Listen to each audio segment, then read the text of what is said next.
Herbert George Wells 1860, doğum 1866, ölüm 1946. İngilis yazıcısı və alimi Herbert Wells uşaq yaşlarından itibarən elmə və ədəbiyyata böyük maraq göstərmişdir. 17 yaşında ikən Kral Elmi Cəmiyyətinin kollecində təhsil alan Herbert 25 il sonra bu cəmiyyətin prezidenti seçilmişdi. Biyologiya və fiziologiya doktoru Herbert Wells yazdığı bədii əsərlərdə öz elmi biliklərindən məharətlə istifadə etmişdir. Onun qələmə aldığı Görünməz Adam, Zaman Maşını, Yatan Oyananda, Doktor Moon'un Adası, dünya elmi fantastik ədəbiyyatının şah əsərləri sayılır.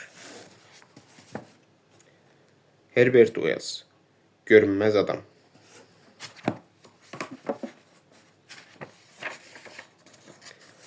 Naməlum adamın gəlişi. Naməlum adam fevralın əvvəlində soyuq bir qış günü gəldi. Aypingdə şiddətli külək əsir, çovğun getdikcə güclənirdi. Buna baxmayaraq o dəmir yolu stansiyasından piyada gəlmişdi. Onun qalın əlcəkli əlində balaca, qara bir çanta vardı. Naməlum adam başdan ayağa qədər bürünmüşdü. Şlyapasının geniş kənarları onun üzünü tamam örtmüşdü. O, donmuş halda yorğun ayaqlarını güclə çəkərək özünü arabaçı və atlar mehmanxanasına saldı.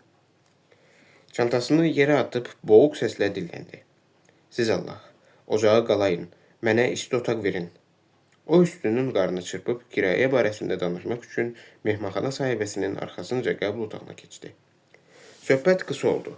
Naməlum adam Mrs. Hall'un masası üstünə 2 sovereign, 15-ci əsrdən etibarən İngiltərədə istifadə edilən qızıl pul atıb mehmanxanada otaq tutdu. Mrs. Hall misafirin otağına süfrə, qab-qacaq, stəkan apardı və xüsusi təmtəraqla stolun üstünə düzməyə başladı. Buxarı çırtıltı ilə yandırdı. Misafirin hələ də şlyapasını və paltosunu çıxarmaması Mrs. Hall'u son dərəcə heyrətə salmışdı. O, pəncərənin önündə dayanmışdı. Arxasını Mrs. Hall'a çevirib, yağan qara tamaşa edirdi. Sanki nə barədə isə çox dərindən düşünürdü.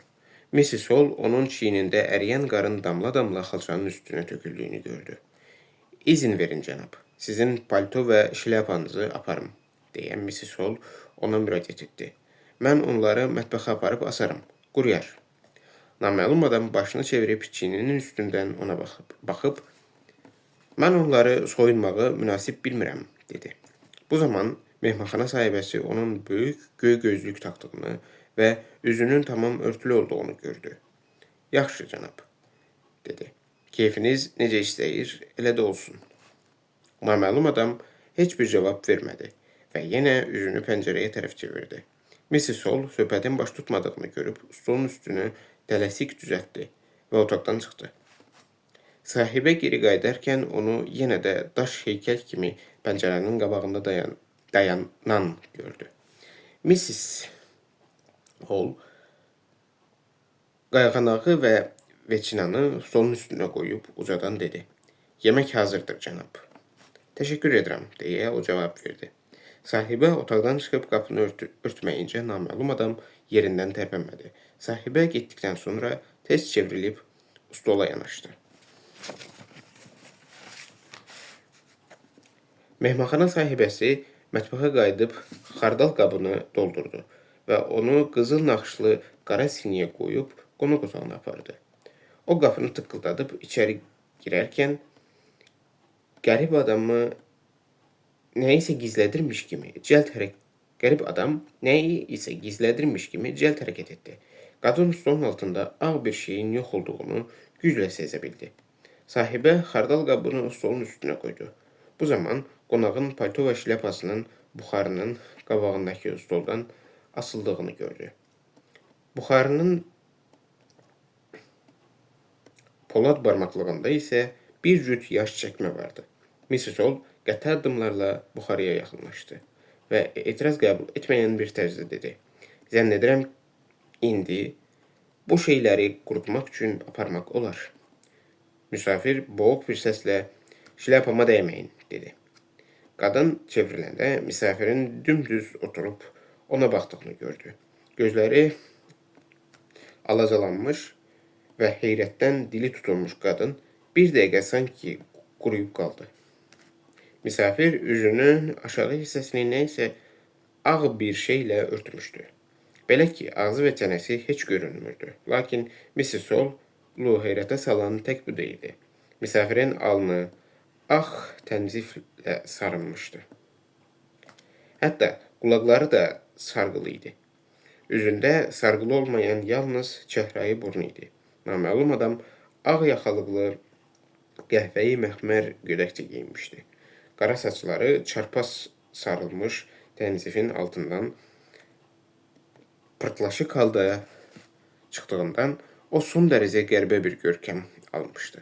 Naməlum adam qəhvəyi əlcəkli əli ilə dəsmalı üzünə tutaraq tünd göy gözlüyü arxasından mehmanxana sahibəsinə baxmağa davam edirdi. Sahibə paltarları götürüb dedi: "Bu saat bunları qurudaram." Naməlum adam sərt səslə dedi: "Təşəkkür edirəm." Sahibə otaqdan çıxarkən yenə də onun ağ tənziflə sarınmış başına və tünd göy gözlüyünə baxdı. Naməlum adam ağzını hələ də dəsmalla örtmüşdü. Qadın gördüklərindən elə bir vahiməyə düşmüşdü ki, qapını örtərkən bütün vücudu titrəyirdi. Mrs. Ol stolun üstünü yığışdırmağa gəldiyi zaman naməlum adam arxasını pəncərəyə çevirərək küncdə oturmuşdu. Görünür, yeyib doyduqdan və isindikdən sonra özünü yaxşı hiss edirdi. Artıq əvvəlki kimi acıqlı danışmırdı. Stansiyada mənim bəzi əşyalarım qalıb. Onların dalınca adam göndərmək olarmı? Dedi. Qadın, ancaq sabah, deyə cavab verdi. Qərib sarıqlı başını nəzakətlə aşağı əyərək, daha tez mümkün deyilmi? Dedi. Sahibə mümkün olmadığını dedikdə o çox narazı qaldı. Heç cür mümkün deyil, deyə israr etdi. Bəlkə bir adam tapasınız. Mrs. Hall onu söhbətə cəlb etmək ümidi ilə suallarına həvəslə cavab verirdi. Stansiyaya gedən yol çox dikdir. Keçən il bu yolda bir eksbaş çevrilmişdi. Sərnişin və arabatçı yıxılıb ölmüşdü. Ölüm gözlə qaş arasındadır. Bir dəqiqənin içərisində hər şey ola bilər. Elə deyilmi, cənab? Lakin qonağı söhbətə cəlb etmək o qədər də asan deyildi. O tünd rəngli gözlüyünün arxasından qadına sakitcə baxaraq, zəhmət olmasa, mənə kibrit verin, deyə birdən-birə onun sözünü kəsdi. Çubuğum sönmüşdür. Qonağın bu saymazyanlığı sahibənin xoşuna gəlmədi. Qadın bir an ona acıqlı-acıqlı baxdı, lakin qonağın verdiyi 2 sovreni xatır yadına salıb kibrit gətirməyə getdi. Qadın kibriti stolun üstünə qoyduqda o, təşəkkür edirəm, dedi və arxasını ona çevirib yenidən pəncərəyə baxmağa başladı.